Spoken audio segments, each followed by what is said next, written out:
as we are back here with another jam-packed day today. It is going to be a pretty crazy day with lots going on. And before we talk about what's going on today, let's quickly chat about the fact that we've got our Jeff the Land Shark in the war rankings now. So if you go to the leaderboards, you go to the ranking rewards, you'll see that he is there. And unfortunately, the shards are quite underwhelming. So I mean, unless you are gonna be in a top alliance, this is gonna be extremely difficult for a lot of people to even get this guy unlocked and complete the retcon team, at least for a few months. So I pulled up this chart here from Discord, and you guys can see here that basically if you finish in the top 10, the earliest you'll be able to get him is about February 8th, which is in about a month.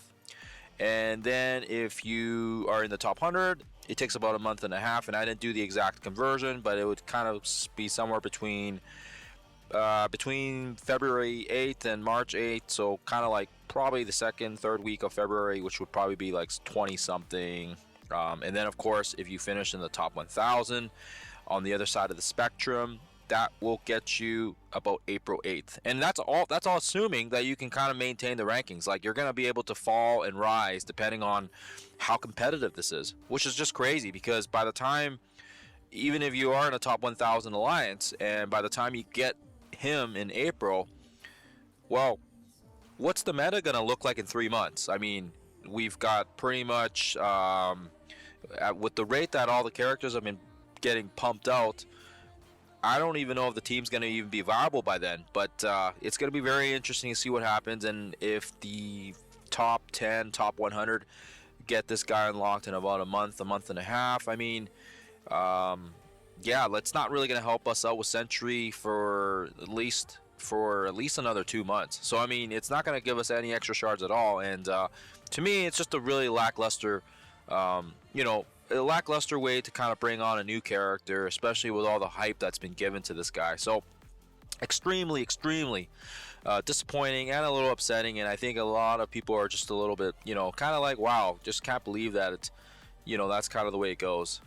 Having said that, I mean, I'm not really in a war-oriented alliance anyways, so it's gonna be extremely kind of out of our zone anyways. So I'm not gonna be too upset about it, because we've never been a competitive war alliance. We're kind of like in the 1000 to 2000 ish, I'd say. So yeah, it's gonna probably take us a little longer. We might win a few more wins and maybe get 1000 a few times, but yeah, unfortunately for us, I mean, it's not really going to make too much of a difference. And we've never really pushed for the war teams and all that, so I mean, it's not really going to change anything from my side of things. But extremely disappointing for the alliances that were competitive and hoping to get this guy unlocked. And and it is kind of they're trying to push war 2.0, and it would have been nice for it would have been nice for them to have these guys accessible by the community base rather than doing it this way. So that's extremely disappointing. Now, having said that, let's switch gears a little bit here, and we can kind of chit chat now about their other screw up, the spotlight raids. Where are they? So if we jump into our raids here, and you guys will see that. Whoops, mispress. What am I doing? Yeah, okay, a little trigger happy. Okay, so if we go into our alliance raids here, where the heck are the spotlight raids? They're gone. So we've got the Greek raids, and we actually haven't launched them because we just decided to hold off on it to see what they do. Maybe they'll give us extra keys or something. But yeah, it's a little bizarre. In my other account, I was able to launch the spotlights earlier, so they still have it running. But yeah, it's really bizarre. Everyone's trying to figure out what happened to them. And I mean, you can run these ones, and the rewards aren't as great, but at least you're doing something, I guess. And so I think everyone's kind of just wondering, holy smokes. And having said that, now because of all this screw up, now we're trying to figure out, like, okay, so we're missing we have this missing raid going on. What else is gonna go wrong today? So you know what, guys, just be mindful of that. Just be mindful. There might be more screw ups coming up here, so just be prepared. Now let's quickly jump into the blog here, and then you guys can see that so we've basically got a pretty jam-packed day today. I hate how they always try to jam-pack everything on the Monday. I don't know why they don't space it out between like Monday, Tuesday, Wednesday, but instead they slap four things on the one day. But anywho, it's exciting. Hopefully it works out okay. Hopefully there's no glitches. Swordmaster Battle Pass will be starting today. We've also got the level increase coming. We've got the race to 110 event. We've got Danger Room. We've got Invasion with Quasar. Like, what else are we going on? Holy cow. So we've got this going on. And yeah, there's definitely for sure, I feel like gonna have to probably be some glitches or something going on here. So we scroll down here, you can kind of see it talks more about the event, and essentially essentially they were gonna start with the race to 100.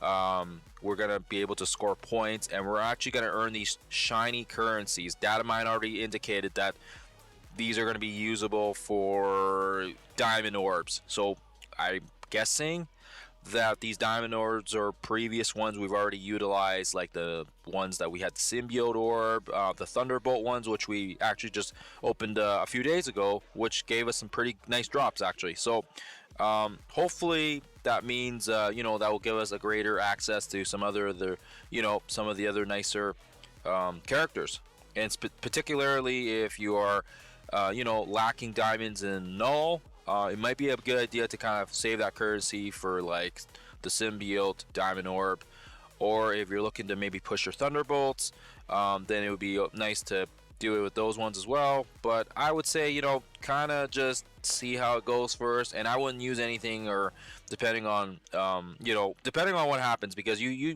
might be able to save this currency and see if there's any other events going on. Like if the no battle comes back, they might award us some more orbs, or if there's other things going on, like another sentry battle returns, then you can kind of decide what you actually want to do with these orbs, and then deciding which ones you want to invest in beforehand. So just keep that in mind.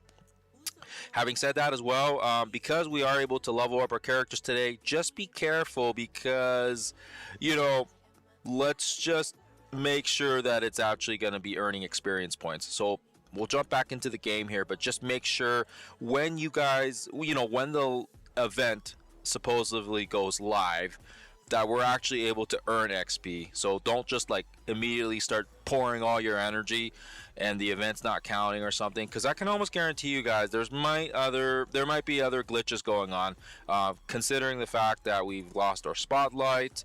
But having said that, when the event goes live, making sure that you're keeping your energy, your incursion, your event energy, just make sure everything is near the top. Make sure it's all maxed out, so that way you can fully utilize the experience points, and then that way you can also kind of get a little advantage, get a little head start. Don't go into your daily objectives and collect anything yet, and like I said already, just wait and make sure there's no glitches on, and actually, you're able to get experience points. Because otherwise, the worst you can do is start pouring your thousands of energy that you've hoarded up into campaign nodes, and then realize, hey, it's not counting. What the heck's going on? So just make sure you guys are careful of that, because otherwise, I think that's going to make people probably pull their hair out, and they're probably going to want to, scream something, right?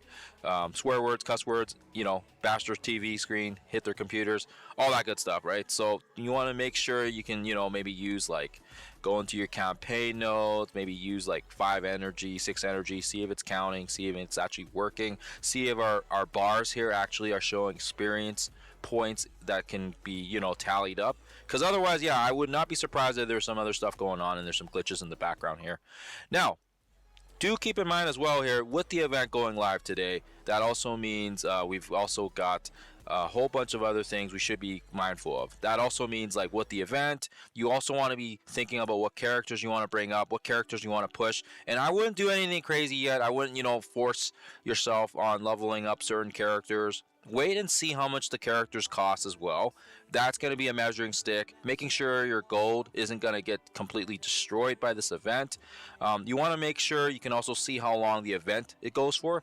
As right now, we don't see anything in the milestones. Usually they have if you go into the milestones, they usually show a preview, and it usually shows how you're scoring the points and all that. So it's not showing up right now, which also tells me is the event even going to start on time? So we'll see what happens when it actually goes. But like I said, just make sure you're double checking, triple checking, and making sure that it's actually there beforehand. Because otherwise, you're gonna, like I said, you're not gonna be happy with yourself if that happens.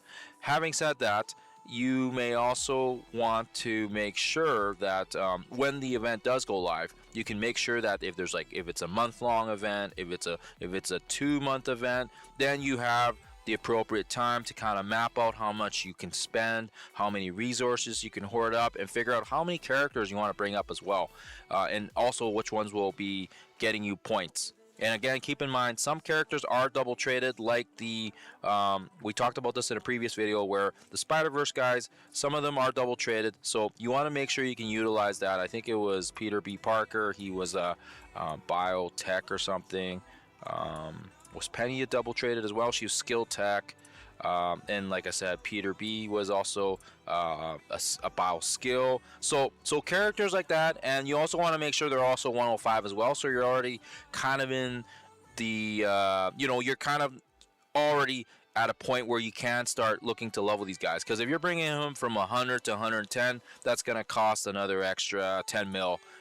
And right now we don't even know how much it's going to cost to go to 110, so that's just going to add on to it. Keep in mind as well, you also want to bring characters that have value, right? Characters that are going to give you benefit in other game modes.